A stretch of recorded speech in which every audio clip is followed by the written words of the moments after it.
Domptez vos peurs.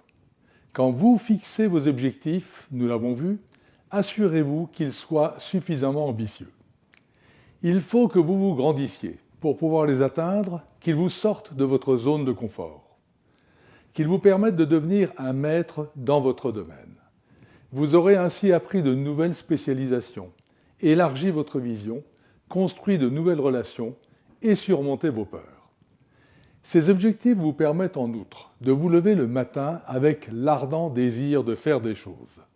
Si tel n'est pas le cas, c'est parce que vous n'avez pas assez d'objectifs. Mario Andretti, le grand pilote de Formule 1 et champion du monde, avait l'habitude de dire « Lorsque tout semble sous contrôle, c'est que vous n'allez pas assez vite ». Mais vous trouverez beaucoup d'embûches sur le chemin qui mène à la réalisation de vos objectifs et vous devrez surmonter de nombreuses peurs. La peur d'échouer, bien sûr, mais aussi le découragement, avant même l'effort. Croire que pour obtenir plus, vous devez travailler plus et vous sacrifier encore plus que vous ne le faites déjà. C'est le cas du coureur de marathon, par exemple, qui finalement ne s'inscrit pas, compte tenu de l'entraînement supplémentaire auquel il lui faudrait consentir. La peur de ne pas y arriver, d'être ridicule. La peur de réussir aussi, car tout en souhaitant le succès, on en craint les conséquences. La peur d'être rejeté qui nous fait hésiter à demander ce qu'on souhaite. La peur de ne pas être assez bon, pas assez intelligent. Le fameux syndrome de l'imposteur qui vient du plus profond de l'enfance. La peur de ne pas en voir suffisamment, ce qui peut affecter notre capacité de raisonnement. La peur de se montrer différent, original, bizarre, alors que c'est la liberté de chacun. La peur de perdre le contrôle, ce qui nous incite à devenir méfiants. La peur de la maladie et de ses conséquences sur notre vie, notre famille, notre entreprise. La peur de la solitude, particulièrement en cas d'échec. La peur de paraître insignifiant, etc., etc., etc. C'est notre cerveau qui déclenche ces peurs. Il est ainsi programmé depuis l'origine de l'homme.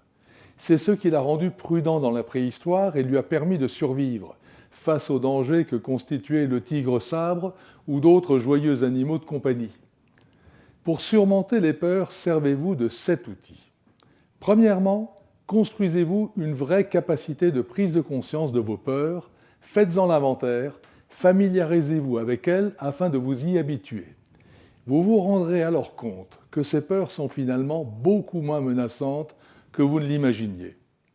Deuxièmement, ressentez profondément vos peurs. Comment se manifestent-elles? Que ressentez-vous quand elles arrivent? C'est ainsi que vous leur ferez face. Troisièmement, donnez-leur une voix. Discutez-en avec vos conseils ou vos amis pour les transcender.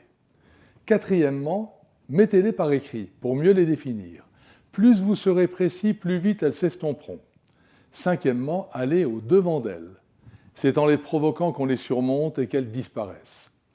Sixièmement, investissez-vous encore plus dans la poursuite de votre succès. Plus vous serez motivé, mieux vous surmonterez vos peurs. Et septièmement, concentrez-vous sur la chance qui est la vôtre en ce moment pour éloigner vos peurs. Étonnant, non ?